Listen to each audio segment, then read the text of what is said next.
እንዴት ከርማችኋል? ያለምሸት ነኝ። እግዚአብሔር የተመሰገነ ይሁን። ይሄ የማግደሊን የቴሌቪዥን ፕሮግራም ነው። እንግዲህ ይሄ ፕሮግራም የተለያዩ ሀሳቦች ላይ እያነሳን የእግዚአብሔርን ሀሳብ የምንነጋገርበት ፕላትፎርማችን ነው። እግዚአብሔር ይመስገን። የምትደውሉ ሰዎች ጌታ ይባርካችሁ። ከውጭ ሀገር በተለይ በተደጋጋሚ ማገኛቸው ስልኮች አሉ። እግዚአብሔር ይባርካችሁ። አብረን ጸሎት የጸለይና አብረን የጸለይን ሰዎች ምክርን የተመካከርን ሰዎች ጌታ ዘመናችሁን ይባርክ። እግዚአብሔር መልካምና ታላቅ ነገር እያደረገ ስላለ እግዚአብሔርን እጅግ አድርጌ አመሰግናለሁ።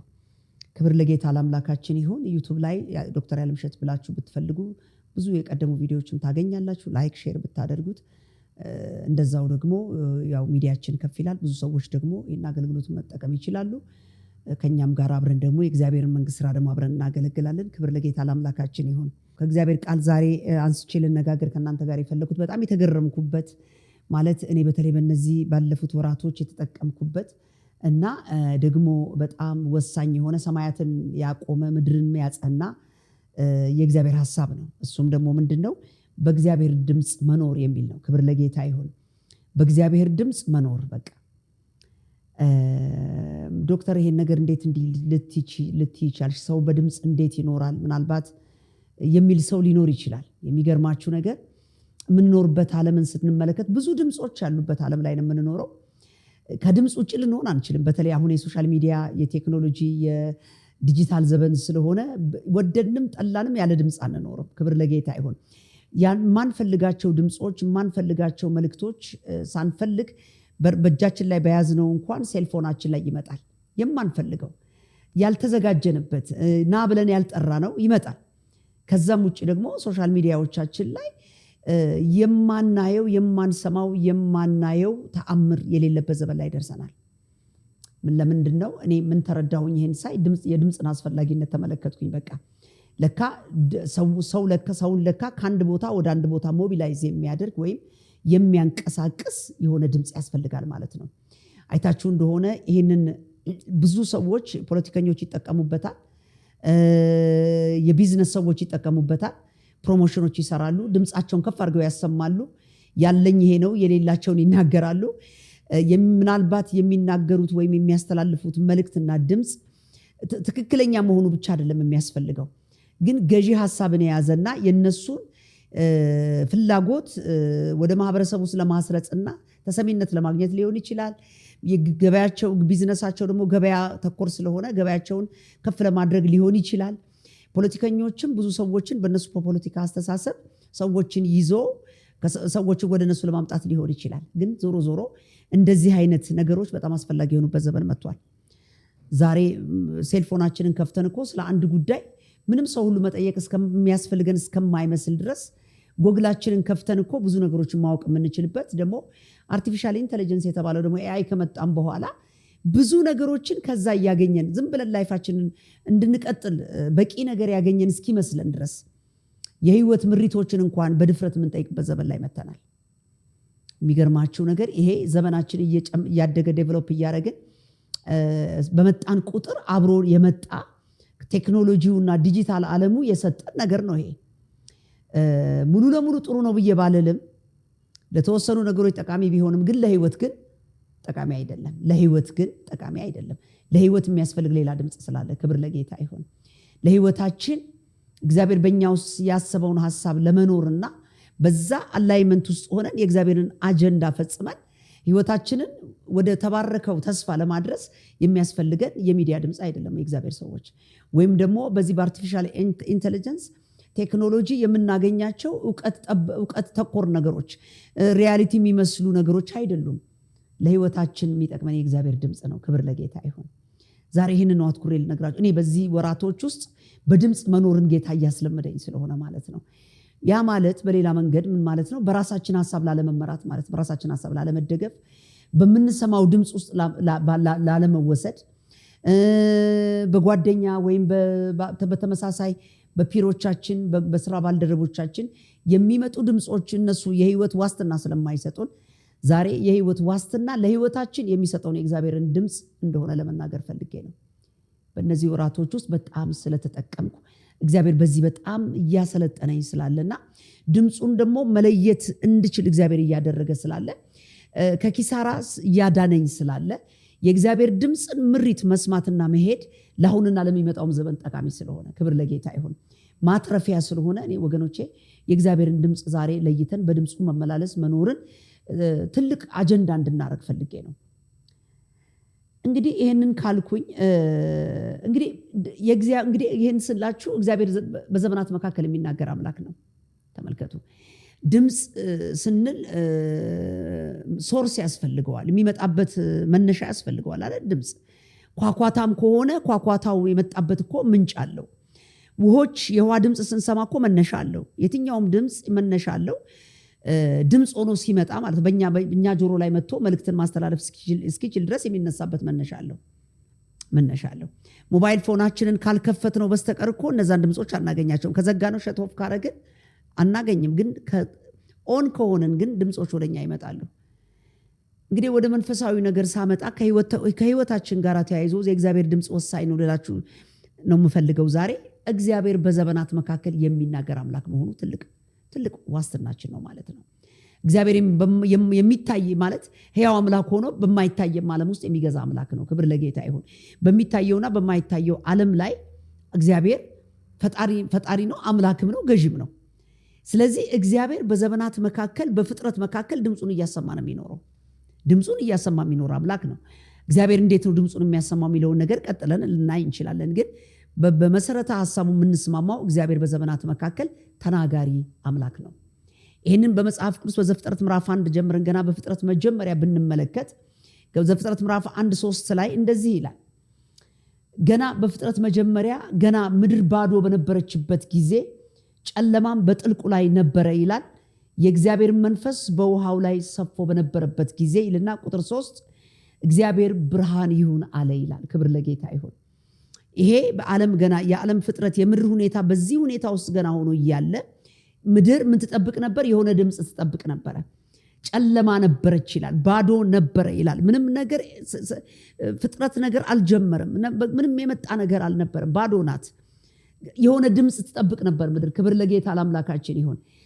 3 ላይ ምን አለ? እግዚአብሔር አሁን ምን ተናገረ ይልና ምን አለ? እግዚአብሔር ብርሃን ይሁን አለ ይላል። ብርሃንም ሆነ ይላል። ምድር የእግዚአብሔርን ድምፅ ትጠብቅ ነበር። ተመልከቱ። ፍጥረትን ወደ ለማምጣት ምድር የምትጠብቀው የእግዚአብሔርን ድምፅ ነበር። እግዚአብሔር ብርሃን ይሁን አለና በጨለማው ላይ የመጀመሪያ እግዚአብሔር ብርሃንን በቃሉ ተናግሮ አመጣ ይላል። በዚህም ስፍራ እንደምናየው እግዚአብሔር ገሃዱን ዓለም እያነጋገረ በድምፁ እየጠራ ካለመኖር ወደ መኖር የሚያመጣ አምላክ እንደሆነ ለማየት እንችላለን። ገና ከፍጥረት መጀመሪያ ገና ከጠዋቱ ማለት ነው ምድርን እግዚአብሔር ምድር ላይ የሚመጣውን ነገር እግዚአብሔር እያነጋገረ በቃሉ በድምፁ እያነጋገረ ካለመሆን ወደ መሆን እያመጣ ሄድ ነው። ወገኖቼ ህይወታችን እንደሱ እኮ ነው። አሁን የሌለ ነገር ሊሆን ይችላል፣ ግን የእግዚአብሔር ድምፅ ሲመጣ የሌለው ወደ መኖር ያመጣዋል። ምንም በእጃችን ያልጨበጥነው ነገር ሊኖር ይችላል እኮ አሁን ያ ለዛ ነገር ነው የእግዚአብሔር ድምፅ የሚያስፈልገው። ድምፁ ሲመጣ ካለመኖር ወደ መኖር ይመጣል። በእግዚአብሔር በመንፈሳዊ ዓለም ውስጥ በማይታየው ዓለም ውስጥ ነገራቶች አሉ። በዛ የእግዚአብሔርን ድምፅ ብቻ የሚጠባበቁ ጉዳዮች፣ ነገሮች፣ ኤቨንቶች፣ ሁኔታዎች አሉ። የእግዚአብሔር ድምፅ ሲመጣ ወደ መታየት የሚመጡ ማለት ነው። ለዚህ ነው በማይታየው ዓለም ኤግዚስት የሚያደርገውን ነገር እግዚአብሔር ወደሚታየው ዓለም የሚያመጣው በድምፁ ነው። ክብር ለጌታ ይሁን።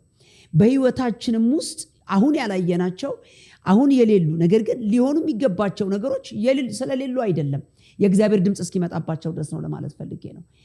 when the time comes ጊዜው ሲመጣ እንደገና ለእግዚአብሔር ድምፅ ዕውቅና ስንሰጥ ወገኖቼ ሆይ እግዚአብሔር ድምፁን ሲያመጣ ነገሮች ወደ መሆን ይመጣሉ፣ እጃችን ይገባሉ፣ የህይወት ለውጥ ይመጣል፣ መፍጠር ይጀምራል፣ እግዚአብሔር ማከናወን ይጀምራል። እግዚአብሔር የማይታየው ወደ መታየት መምጣት ይጀምራል፣ ተአምራት መሆን ይጀምራል ማለት ነው። ተመልከቱ።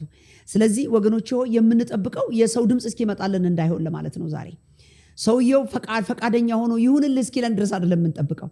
ሁኔታዎች እስኪመቻቹልኝ የምንለው ነገር የለንም። የእግዚአብሔር ድምፅ እስኪመጣልኝ ድረስ ነው የምንለው።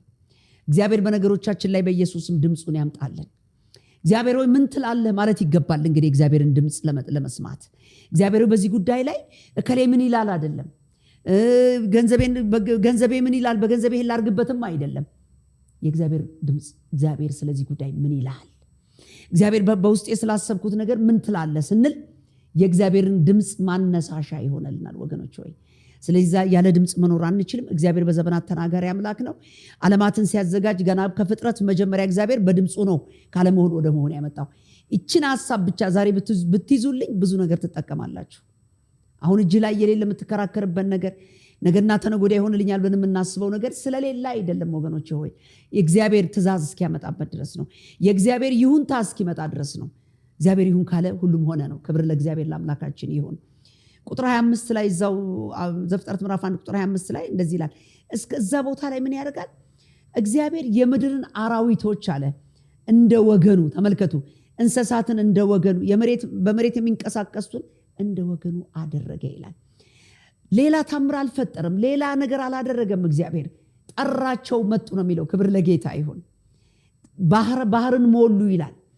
ጋላክሲውን የሰማይን ስርዓት እግዚአብሔር በቃሉ ነው ያመጣው። እልፍ ጊዜ የማይቆጠሩ ከዋክብቶች፣ በእያንዳንዳቸው የተለያየ ስም ያላቸው ከዋክብቶች፣ ፕላኔቶች፣ የተለያዩ በሰማይ ላይ ያለውን የሰማይን ፍጥረት ሁሉ እግዚአብሔር በድምፁ ጠርቶ ወደ መሆን አምጥቷል። በምድርና በውሃ ውስጥ ያሉትንም እግዚአብሔር ጠርቶ አምጥቷል። ይሄ በቂ ነው ብዬ ነው የማስበው ወገኖች ሆይ። ይሄ ትምህርት፣ ይሄ ሐሳብ በጣም ጠንካራ ሐሳብ ነው። በእናንተም በደንብ አድርጋችሁ ከዚህ ሐሳብ ጋር ጠለቅ ወዳለ እውቀት እንድትገቡ ነው ምኞቴ። በቤታችሁ በራሳችሁ ዲቮሽን በራሳችሁ የጥናት ጊዜያችሁ ጠለቅ ብላችሁ፣ እኔ ጫፏን ነው የምነግራችሁ፣ ጠለቅ ብላችሁ እንድታጠኑትና እንድትጠቀሙ ነው የምፈልገው። ስታክ ላረገው ነገርህ ድምፅ ነው የሚያስፈልግህ እያልኩህ ነው።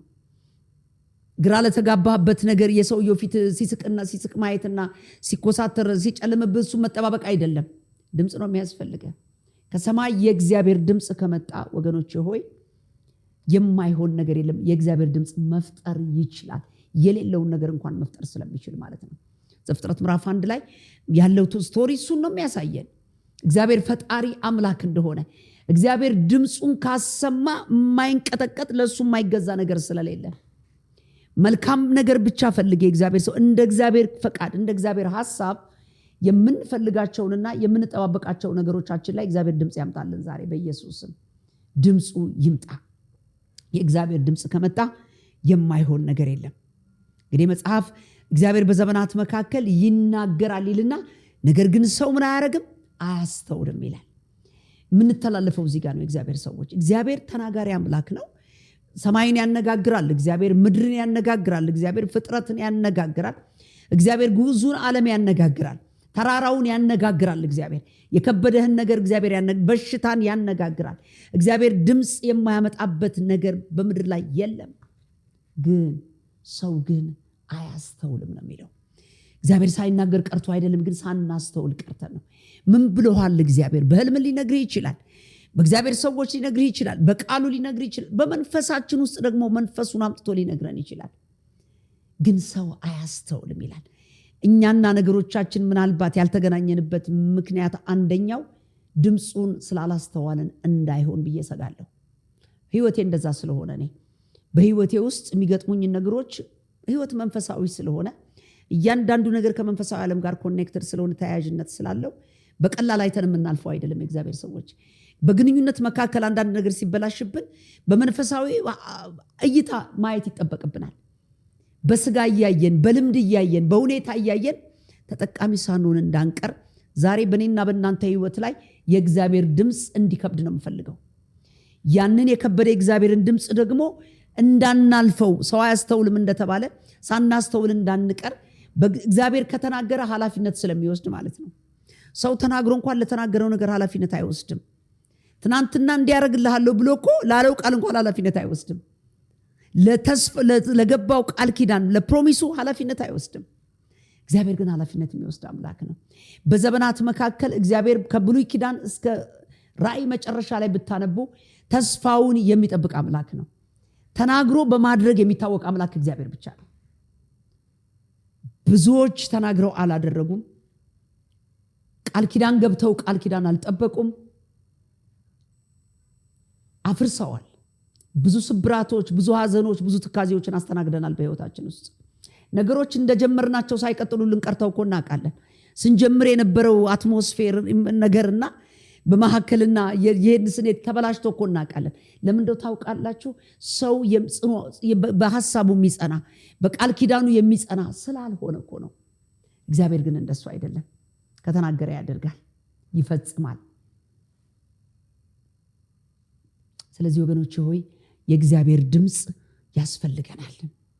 ለዚህ ነው መጽሐፍ ቅዱስ በማርቆስ 4 ላይ ከ24 እስከ 25 ከምትሰሙት ተጠበቁ የተባልነው ለዚህ ነው። ቅድም ወዳልኳችሁ ሐሳብ ስመልሳችሁ በዚህ በምንኖርበት ዓለም ላይ በጣም የሚያደናብሩ ድምጾች እንሰማለን። ዜናዎች እንኳን እኮ ዘገባዎች፣ የዜና ዘገባዎች እንኳን የተለያዩ ሚዲያዎች ሲያቀርቧቸው የተለያየ ሆነው እኮ ሰምተን እናውቃለን፣ እንሰማለን። በየቀን ለቀን የምንሰማው እሱን እኮ ነው። ትክክለኛውን ዘገባ እንኳን ለማግኘት ዜናው የሚተላለፍበትን ጣቢያ እንኳን መምረጥ እኮ ያስፈልገናል። በአሁኑ ዘመን በየትኛው ሚዲያን የተላለፈው ብለን ሁሉ እኮ ማጣራት የሚጠበቅብን ዘመን ላይ መተናል። ስለ አንድ ጉዳይ ተመሳሳይ ጉዳይ የሚዘገበው ዘገባ እየተለያየ ስለሆነ አያችሁ፣ የሰው ጆሮ በዚህ ዘመን በዚህ በጣም ይሄ ምን የሚባለው ይሄ በጣም ዘመናዊነት በጣም እየሰፋ በመጣበት ዘመን ሰው መረጃን በጣም የሚፈልግበት ጊዜ ላይ ደርሰናል። ስለዚህ መረጃ ደግሞ አቅምም ስለሚሆን መረጃ ደግሞ የሆነ ነገር ለማድረግ ጉልበት ስለሚሆን የመረጃ ዘመን ላይ ነን። ስለዚህ ድምጾች በተለያየ መንገድ ወደ ህይወታችን ይመጣሉ። አጥርተን ግን የትኛው ድምጽ ነው ብለን ግን አጥርተን እንድንለይ ዛሬ እግዚአብሔር ይናገረናል። ክብር ለጌታ ይሁን። ከየትኛውም ድምጽ በላይ ከሰማይ የሚመጣው ድምጽ የበለጠ ነው። ክብር ለጌታ ይሁን። የእግዚአብሔርን ድምጽ የሚመስል ነገር የለም ወገኖች ሆይ። ፓወር አለው፣ ኃይል አለው። በኋላ ባህሪያቶቹን እነግራችኋለሁ። የእግዚአብሔር ድምጽ አሁን በዓለም ካለው ከምንሰማው ድምጽ ጋር አይመሳሰልም። የእግዚአብሔር ድምጽ አመጣጡ የተለየ ስለሆነ፣ የእግዚአብሔር ድምጽ ከባድ ስለሆነ፣ የእግዚአብሔር ድምጽ ተጽዕኖ የሚያመጣ ስለሆነ፣ የእግዚአብሔር ድምጽ የማይለወጥ ስለሆነ፣ የእግዚአብሔር ድምጽ ፈጣሪ ስለሆነ የሚፈጥር ስለሆነ ይህንን አጥርተን ልናይ ይገባናል። እዛ ማርቆስ ላይ ጌታ ኢየሱስ ምን አለ? ከምትሰሙት ተጠበቁ አላቸው። ከዛ ምን አላቸው? 23 ላይ የሚሰማ ጆሮ ያለው ቢኖር ይስማ አለ። የሚሰማ ጆሮ ያለው ቢኖር ይስማ አለ። የማንን ድምጽ? የእግዚአብሔርን ድምጽ ወገኖች ሆይ። የሚሰማ ጆሮ ያለው ይስማ። የሚዲያውን ድምጽ አይደለም፣ ከመንግስት የሚመጣውን ድምጽ አይደለም ያለው፣ ከትልቅ ኦቶሪቲዎች የሚመጣውን አይደለም፣ ከእግዚአብሔር የሚመጣውን ድምጽ የሚሰማ ጆሮ ያለው ይስማ አለ። ማቴዎስ 7 ከ24 እስከ 25 ላይ ቃሌን ሰምቶ ደግሞ የሚያደርግ አለ በአለቱ ላይ ቤቱን እንደሰራ ሰው አይነት ይሆናል አለ። ለምን እንደው ታውቃላችሁ? የእግዚአብሔር ቃል በጣም ለውጥ በህይወታችን ላይ በነገሮች ላይ ለውጥ የሚያመጣ ስለሆነ፣ በወጀብ የማይናወጥ ስለሆነ፣ በችግር የማይናወጥ ስለሆነ፣ የአገር ኢኮኖሚ ስለማያናውጠው። አያችሁ ወገኖች ሆይ፣ ድምጽ ያለው ሰው አሁን አስቸጋሪ በሆነው በኢትዮጵያ ሁኔታ ውስጥ እንኳን መኖር ይችላል፣ መቀጠል ይችላል እያልኳቸው ነው። በጣም አስቸጋሪ እኮ ነው ኑሯችን አሁን። ኢኮኖሚ በጣም ከአቅማችን በላይ፣ በየቀኑ የምንሰማው የምናየው የምናልፍበት ነገር እኮ ከግምት ውጭ እኮ ነው፣ ከቁጥጥርም ውጭ ነው ወገኖች። መንግስት ተቆጣጥሮት እንኳን ሊያረግብልን አልቻለም። ድምጽ ያለው ሰው ግን ይሄን ዘመን ይሻገራል በኢየሱስ ስም። ድምጽ ካለ ግን በመከራ ውስጥ ተረጋግተ መኖር ትችላለህ። በማለት በተጨናነቀ የኢኮኖሚ ሁኔታ ውስጥ፣ በተጨናነቀ ፖለቲካ ውስጥ ድምጽ ያላቸው ሰዎች መሻገር ይችላሉ። ክብር ለጌታ ለአምላክ ይሁን። ከእግዚአብሔር ድምጽ የሚከተሉ ሰዎች፣ ከእግዚአብሔር ቃል ያላቸው ሰዎች ይሻገራሉ። ምክንያቱም ህይወታችንን የታምራት እግዚአብሔር ስለሚያደርገው ማለት ነው። ክብር ለጌታ ለአምላካችን ይሁን። እንግዲህ ኢዮብ ላይ ያለውን ሐሳብ ልናገርና የሚቀጥለው ቪዲዮ ላይ የሚቀጥለው ነገር ታገኛላችሁ። በእግዚአብሔር ድምጽ መኖር ነው እያልኩ ያለሁት። የእግዚአብሔር በምን ይናገራል? መጀመሪያ ዛሬ በቃሉ ይናገራል። ክብር ለጌታ ይሁን። የእግዚአብሔር ድምጽ ቃሉ ነው። አንደኛው የእግዚአብሔር ቃል ነው። የእግዚአብሔር ቃል ስላንተ ምን ብለዋል? የእግዚአብሔር ቃል ስለ ኢትዮጵያ ምን ብለዋል? የእግዚአብሔር ቃል ስለ ፍጥረተ ዓለሙ ምን ብለዋል? የእግዚአብሔር ቃል አሁን ስላለበት ቀን፣ አሁን ስላለበት ጊዜ ምን ብለዋል? ስለ አሁን ሁኔታ እግዚአብሔር ምን ሐሳብ አለው? ይሄ ነው የሚያዘልቀው ወገኖች፣ ይሄ ነው የሚያኖረው። ስለዚህ ኢዮብ 33:14 ላይ ኢዮብ እንደዚህ አለ። ቆላስይስ 1:16 ላይ ኢዮብ ላይ ያለውን ተናግሬያለሁ። እግዚአብሔር ይናገራል ግን ሰው ግን አያስተውልም ያለውን እንዳይሆንብን ሁልጊዜ እግዚአብሔርን በቃል ውስጥ ማግኘት እንድንችል እግዚአብሔር ይርዳን። ቅድም ማቴዎስ 7 ላይ እንዳልኩት የእግዚአብሔር መናገር ብቻ አይደለም ሰምቶ ቃሌን የሚፈጽም ደግሞ ብሏል። ለሰማነው ቃል ምላሽ የምንሰጥ ከሆነ በአለቱ ላይ እንቆማለን። የትኛውም ወጀብ ቢመጣ አያናውጠንም። የትኛውም የኢኮኖሚ ጫና ጠራርጎ ይዞን አይሄድም። አለቱ ላይ እንቆማል። ቤቱን በአለት ላይ እንደሰራ ሰው ይመስላል። ወጀብ መጣ፣ አውሎ ንፋስ መጣ፣ ቤቱን መታው፣ ቤቱ ግን ጸናና ቆመ ነው የሚለው። ስለዚህ ቃል ከመጣ በኋላ መስማት ማለት ነው። ቆላስይስ 1:16 እችን ቃል ላንብብላችሁና እችን ቃል ተናግሬ የሚቀጥለው ቪዲዮ ላይ ደግሞ የሚቀጥለውን እንዳያመልጣችሁ። የሚቀጥለው ላይ የእግዚአብሔር ድምፅ ባህሪያቶች የሚል ነገሮች እናያለን። እንደገና ደግሞ የእግዚአብሔር ድምፅ ጥቅሙስ ምንድን ነው የሚለውን እናያለን። የሚቀጥለው ቪዲዮ ላይ ይህንን ሙሉ ታገኙታላችሁ። ቆላስይስ 1:16 ላይ እንደዚህ ይላል፣ እርሱም ይላል የማይታይ አምላክ ምሳሌ ነው ይላል። ቅድም ያልኩትን ሐሳብ የዛሬውን ሐሳብ መጠቀልልበት ነው።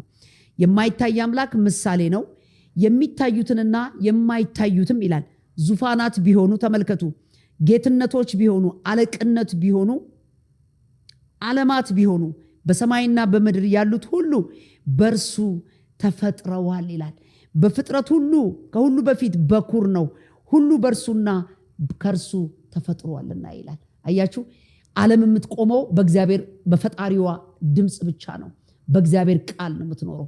ዓለማችን የሚጸናው በዛ ነው። ነገስታት፣ አለቆች፣ ጌትነቶች፣ የትኛውም ነገር ቢሆን በእግዚአብሔር የፍጥረት አጀንዳ ውስጥ ያለ ስለሆነ የሚቀጥለውም የሚኖረውም ሰርቫይቭ የሚያደርገው በድምፁ ነው ለማለት ፈልጌ ነው።